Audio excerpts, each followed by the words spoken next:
communication is not complete without feedback. So naomba kila mmoja wetu asimame tumkaribishe waziri aweze kurespond kwa hizo issues ambazo tumelete. Karibu waziri. Haya, tufanye hivi.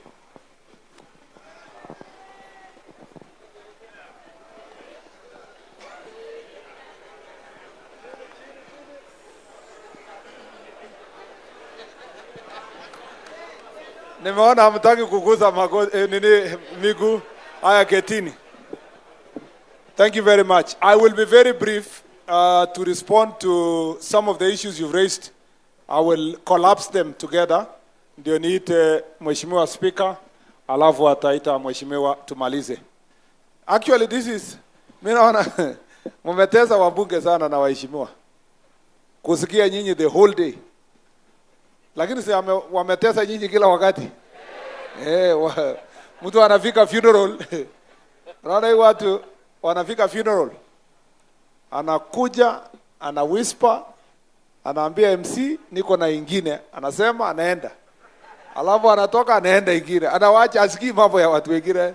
Leo mmetutesa, tumesikia mambo yenu. Asante sana. Na unajua nimekuwa na hawa ni watu yangu. Tulianza na Emmanuel Wangwe 2013. Na Shinali who is not here now. Of course tulipata huyu. Ama tulianza pamoja pia tulikuwa na wewe. Lakini ulikuwa umehangaika before. Lakini tuka succeed pamoja 2013. Lakini mimi naelewa shida yenye wanapitia sana. Kwanza saa hizi unaona ile kijana alikuwa hapa ameanza vita. Ameanza kutaka kiti ya mheshimiwa hapa. Mheshimiwa alikuwa analala hivi, lakini aliposikia word yake akasimama akasema akaamka. So unajua sasa campaign itaanza hivi karibuni. Na utaona hao vile wanakimbia from one funeral to another, na mimi nimekuwa victim. Unafika funeral hujui nani amekufa, ni nini inaendelea. Na unafika hivi padre alikuwa amepewa tu, anaanza misa. Anakuita kabla hujaketi chini, anasema kuja usalimie ni moja. Kwanza Catholics kwa sababu misa itachukua muda, anakuambia kuja useme kitu moja. So wewe unafika hapo unashinda uulize father ni nani amekufa ama ulize nani. So unaona picha yenye iko hapo, kumbe ni Alejo Maria.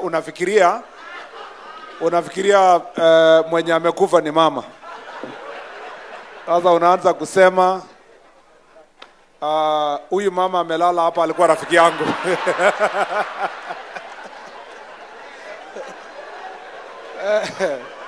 Unaambiwa hapana ni kamzee, unasema sorry wrong funeral. Unasema pole nimeconfuse, ni ile nilimetoka saa hii ndio inanichanganya. So kwa hivyo asanteni sana kwa ile muda tumekaa, na mimi napongeza viongozi wamekaa for all that time, na najua nitaharakisha ndio pia wao waseme machache. Kwanza kabisa nataka kusema, mmesema na as I said earlier, sikuwa na wapaka mafuta. You chiefs na assistant chiefs, you have made me very proud in your presentation kwa siku ya leo. Kwa sababu mume represent even wananchi in a better way. You've also breathed clarity to some of the challenges tumekuwa nayo. Number 2, niko na mambo machache lazima niseme kabla sijajibu yenu. Mambo matatu tu niko nayo. Number 1, tunajua kwamba ingawa tuko na ile yote ambayo sisi tumeomba, ingawa ile challenges tuko nayo yote kwa wizara na maofisi yetu, tunajua kwamba kwanza sisi tuliomba hii kazi. Na tuliomba kwa njia ngumu sana.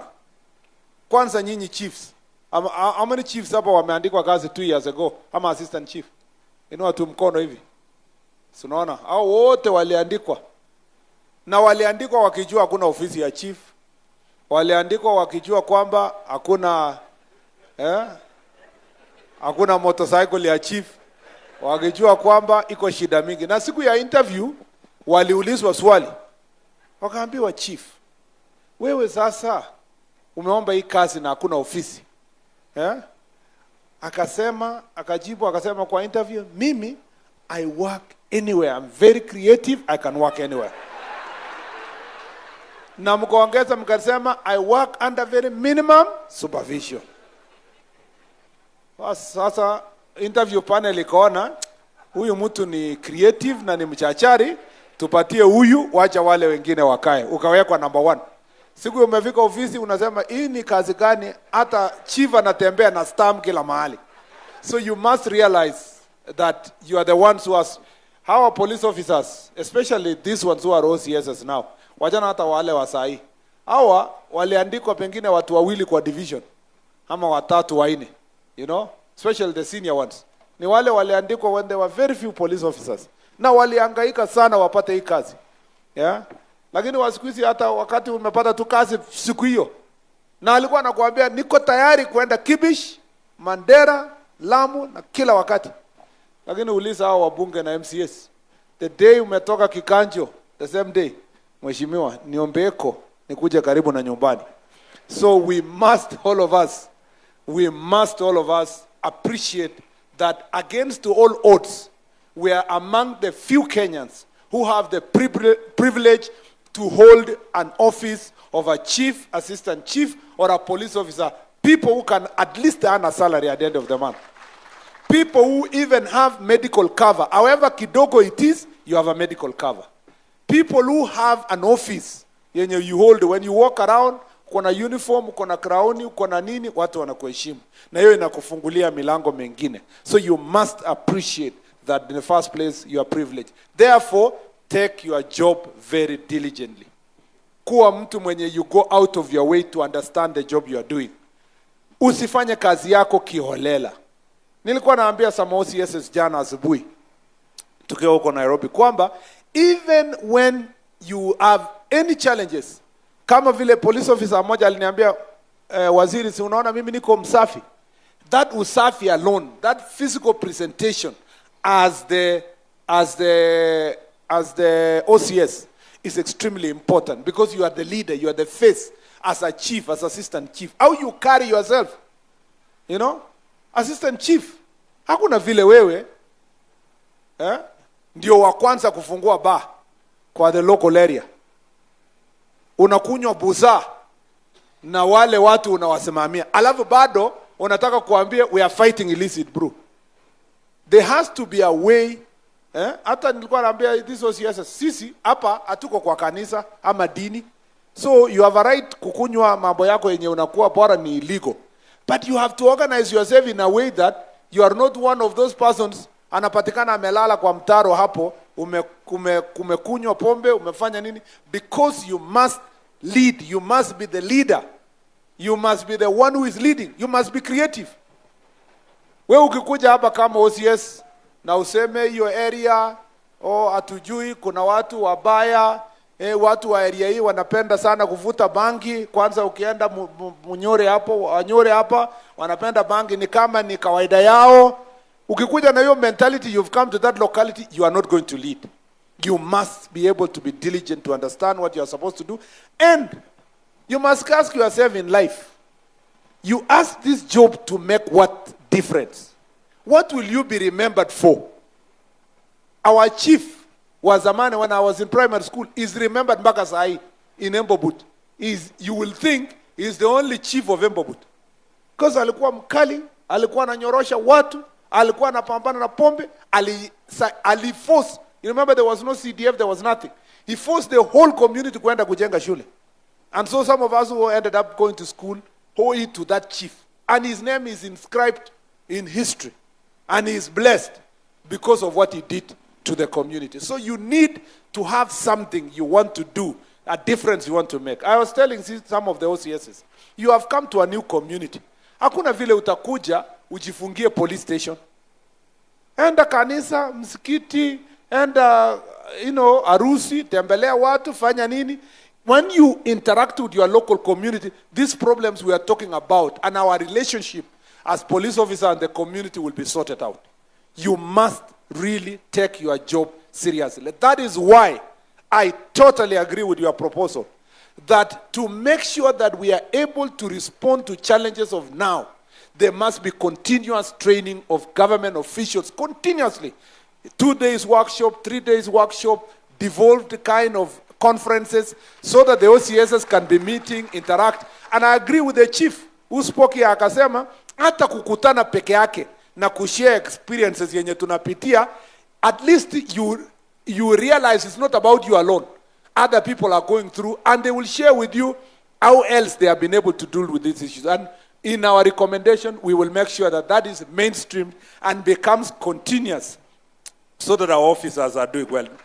Number 2, seek knowledge. Read.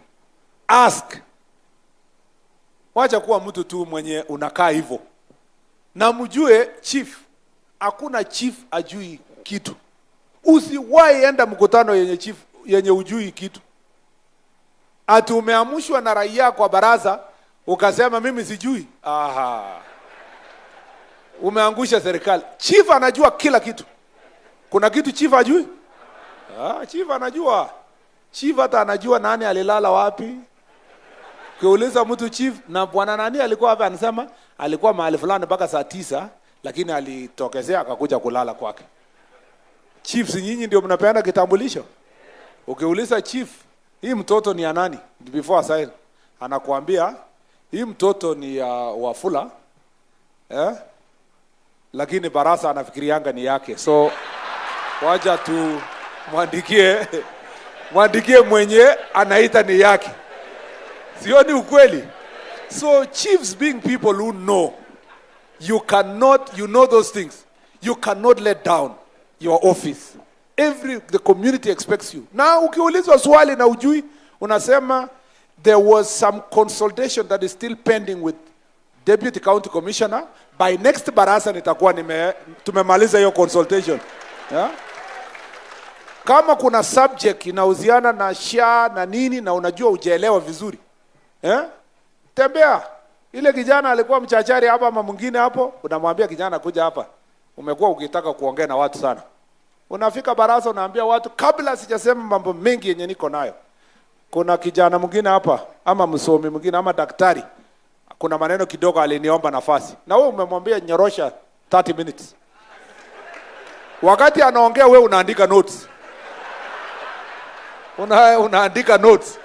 Na wale wengine ukisimama unaambia watu mmeelewa, anasema ndio. Naambia niko na maneno mengine hata kupita ya huyo lakini siku nyingine. By that time umejifunza, umesonga mbele. So you must be creative. Yeah? Must be creative. You must lead. Yeah? Na ukuwe mtu resourceful. Unapangia location yako maneno. Naleta mtu ya agriculture anakuja kufunza watu yako vile wakupanda nini, unafanya nini. That's how you move forward. You become a leader. You see these positions we have now, it's not technical. Sisi kwa hii ministry kazi yetu sio ati by the time unakuwa OCS sio ati ujue kushika bunduki, hapana. Saa hizi ushamaliza mambo ya bunduki, unajua hiyo yote. Sasa you are the leader. Wewe ndio, you are the thinker. There is no way as a police officer you can accept ukue kwa police station yenye amda hata mkutano na police officers. There are a number of police stations, they don't even have meetings with their constables, corporals and wale wengine wako chini yako. Kila mtu tu unaamka asubuhi unaenda wewe, enda huko, enda pale, nini. Hakuna meeting mko nayo weekly ama hata in 2 weeks. Hakuna hata kuuliza ofisa, wewe bwana ofisa uko namna gani? What has happened? Wewe unaona police officer hapo anakaa kwamba behavior yake imechange. Na una ignore tu. Kumbe ako na mental health issues. Na una ignore mtu ako na bunduki. Ikifika kiwango fulani atapiga mtu yote risasi. Nobody is safe. OCS is not safe. None is not safe. Yeah? Kuna mahali kwa sharp. Kuna mahali tulienda na askari akaniambia mimi sijui kama nitaendelea kukaa hapa, nitoe hapa. Aliniomba tu kwa kando. Nikaambia what's the problem? Kaniambia sisi hatusikizani na OCS. Na vile unaona kabisa anatetemeka. Nikaambia makosa ni nini? Kaniambia kila wakati nikipata girlfriend yangu wengine. Na mimi ni kijana nimetoka course juzi kama vile ACC nimeona nyota. Na huyu ananizimia nyota yangu za yote. Wacha mimi nihame safari. So that is a failure of leadership. as the OCS. Yeah? Uwezi ukaumiza ile kondoo umeambiwa uchunge. Yeah? Yeah? Ama kukula kondoo yenye wewe una. So it is important that we make sure. By the way, that's exactly what the Bible uses in the book of Ezekiel. Kwamba kuna wale wanasimamia lakini wanakula kondoo.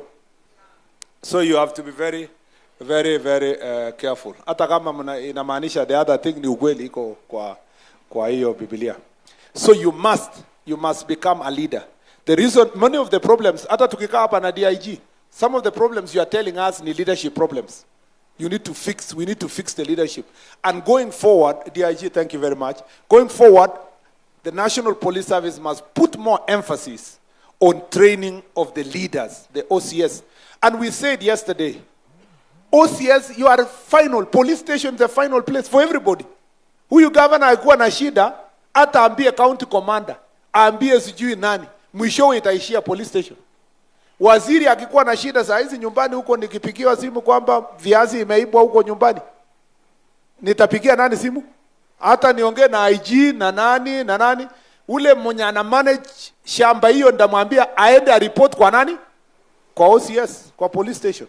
So that is the most important center of service delivery. Let us be very diligent and let us be able to lead. Number 3 ni corruption.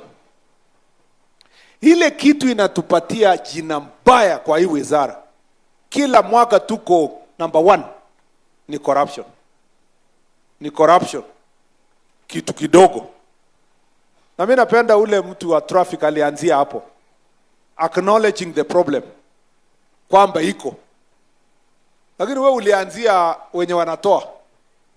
Ungejianzia kwanza kusema waziri tuko na shida ya kureceive. Yeah. Ungesema sisi tuko na shida ya kureceive. Yeah? Ama namna gani? So we have a problem. We have a problem in generally kitu kidogo. Mtu ameenda kureport, mtu anataka investigation, mtu anafanya nini? Sisi tunachukua pesa kidogo kidogo na tunanyang'anya wananchi pesa yao. Wewe mtoto ya mwenyewe amepewa pikipiki na investor. Akaambiwa hii ni pikipiki yangu, give me 500 per day, whatever is on top is yours. What is on top is 100 shillings kwake. Na wewe una collect hiyo pesa inaisha. So siku ya leo boda wanaumia, matatu wanaumia. We must bring to an end issue of corruption. Chiefs, tunajua siku hizi kidogo hii ya kusign ma documents hakuna ubaya sana, mmewacha hiyo. Lakini hii ya mambo ya kesi ya mashamba, succession, wewe unaandikia hii familia, unawacha hii nyumba, unaficha hii, unaletewa kitu kidogo, unasaidia, unaleta conflict ya mashamba mpaka gangs inaformiwa kwa your location kwa sababu wanajaribu kusaidia wale wameumia kwa mambo ya mashamba. Pia mahali ambapo chiefs wachache wamekuwa kwa shida sana ni pombe. Unasema tunaenda crackdown, lakini mwenye analete bribe akilete ya chang'aa, wewe unapigania na OCS. Some of the problems we have, ukisikia chief ana blame OCS, OCS ana blame chief, wanang'ang'ania nani ndio anatembelewa na mwenye chang'aa. Anafaa kupatia chief ama ni OCS? Ndio unasikia OCS anapigia chief anamwambia hiyo sio kazi yako nani? Ukishika huyo nitawaachilia. Chief naye anamwambia hii ni kazi yangu, kwa hii location yangu haitakuwa na pombe. I'm not saying that is always the case, but there is a case like that tuliletewa kwamba they only fight the OCS Act na so wote wamepelekwa kushikwa pamoja.